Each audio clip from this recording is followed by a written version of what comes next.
Sama sa pagtabog ni Jesus sa 7 ka yawa, gikan kang Maria Magdalena, magampo kita na ang Ginoo usab mupahawa sa mga yawa sa korupsyon nga nagaulipon sa atong mga lider ug nagdala og kadaot sa katawhang Pilipino.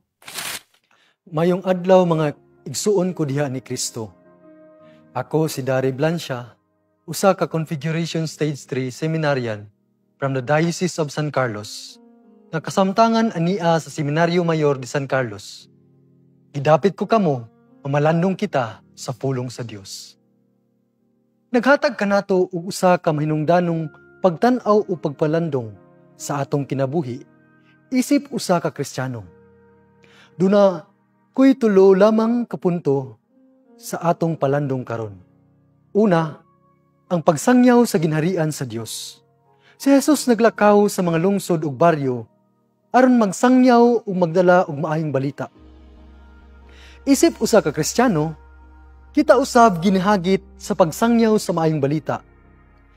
Ang pagsangyaw dili lamang sa pagsulti sa kamatuoran, apan usab pagsikway sa mga bakak ug sa mga dautan.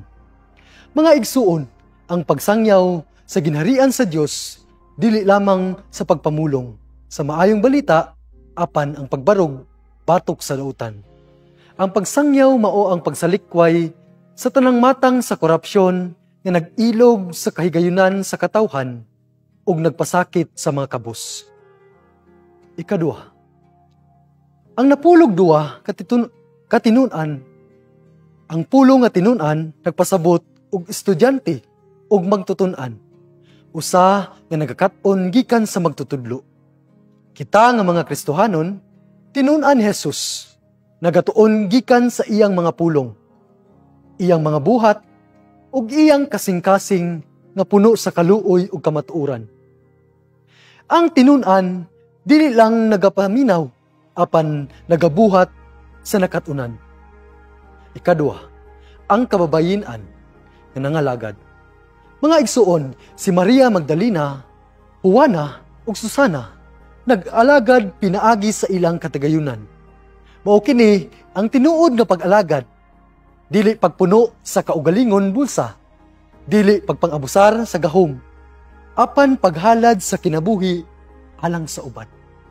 Sama sa gibuhat sa mga kababayen-an sa ebanghelyo nga misuporta og mitabang aron ang misyon muluntad. Apan karon, kita nga mga Pilipino, sama ni Maria Magdalena, nagiulipon sa 7 ka yawa.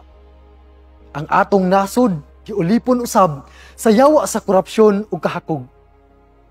Mga isuon, kinahanglan nato si Kristo, ang pulong sa Dios, ang kamatuoran, aron pahawaon ang yawa nga nagagapos sa atong mga lider. Kini maoy hagit kanato kung si Jesus wala mahadlok sa pagpahawa sa mga yawa, andam bata nga moatubang ug musukol sa yawa sa korupsyon nga naglamoy sa atong nasod.